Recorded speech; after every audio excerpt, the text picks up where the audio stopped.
मी 289 अन्वये सूचना मांडलेली अशी होती। सद्यस्थितीमध्ये राज्यामध्ये गणेशोत्सव लवकरच येईल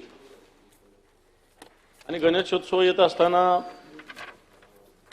पर्यावरण विभागानं पीओपी मूर्तीचं बंदीला जी घातलेली आहे राज्यभरातील 13,000 मूर्तिकार आणि कामगार त्याच्यामुळं बेरोजगार होत आहेत सभापती महोदय। आणि राज्याचं प्रदूषण नियंत्रण मंडळानं सुद्धा पीओपी पर्यावरणासाठी घातक आहे असं म्हटलेलं आहे, परंतु शासनाने अशा पद्धतीनं पीओपी मूर्तीवर बंदी घातल्यामुळं अनेक कुटुंबाचा रोजगाराचा प्रश्न निर्माण झालेला आहे सभापती महोदय।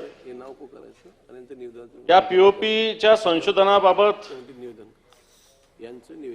शासनाने अभ्यास समिती गठीत करून हे पीओपी पर्यावरणास घातक आहे किंवा नाही हे सिद्ध होईपर्यंत कोणत्याही कारवाई मूर्तिकार व कारखानदारावर करू नये अशा प्रकारची आपल्या मार्फत मी सरकारला विनंती करणार आहे। त्याप्रमाणे न्यायालयाने जो निर्णय दिलेला आहे याच्या संदर्भात फेर याचिका सुद्धा दाखल करण्याची आवश्यकता आहे सभापती महोदय।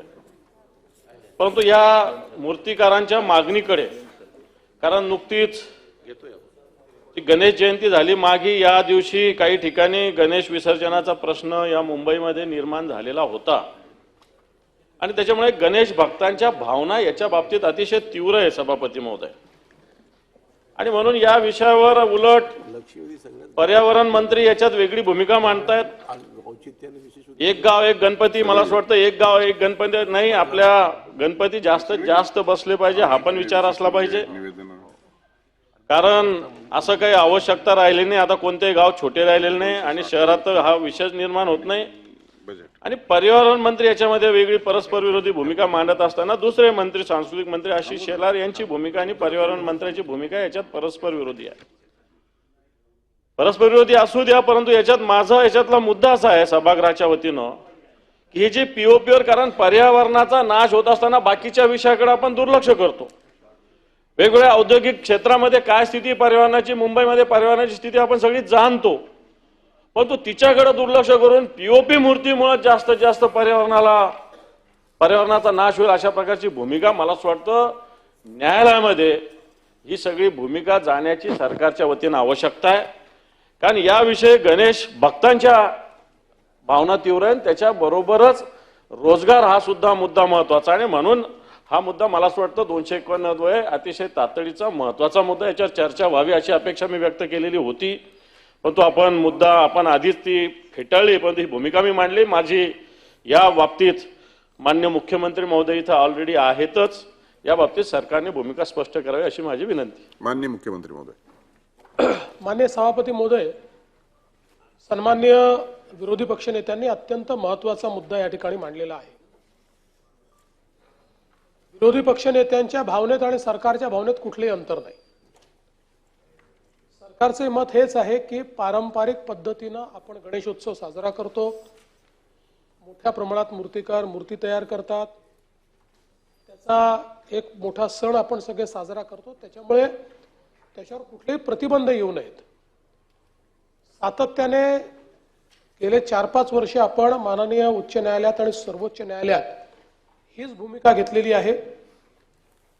मागील वर्षी उच्च न्यायालयाने आपल्याला आता तुम्हाला ही शेवटची संधी अशा प्रकारे परमिशन दिली, त्यानंतर पुन्हा आपण या संदर्भातली आपली भूमिका उच्च न्यायालयात मांडली, सर्वोच्च न्यायालयात मांडली आणि त्यांनी फायनली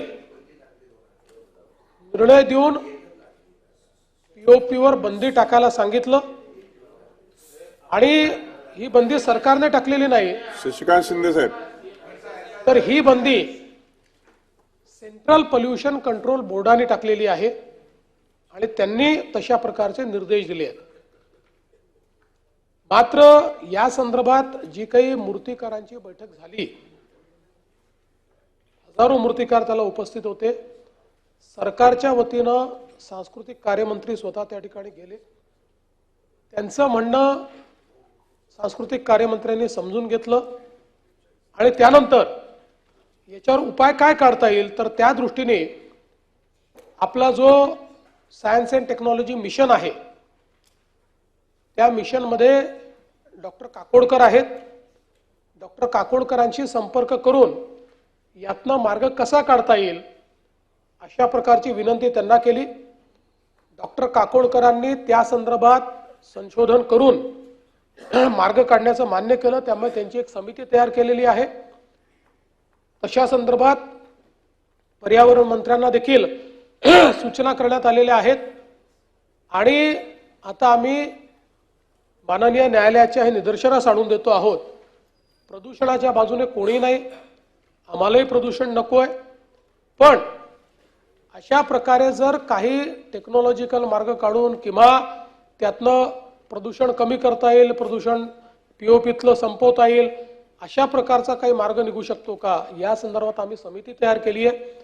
ती काकोडकरांची समिती जोपर्यंत निर्णय देत नाही तोपर्यंत न्यायालयाने आम्हाला मुदत द्यावी अशा प्रकारची मुदत राज्य सरकार न्यायालयामध्ये जाऊन मागणार आहे आणि आम्हाला अपेक्षा आहे की अशा प्रकारची मुदत मिळेल.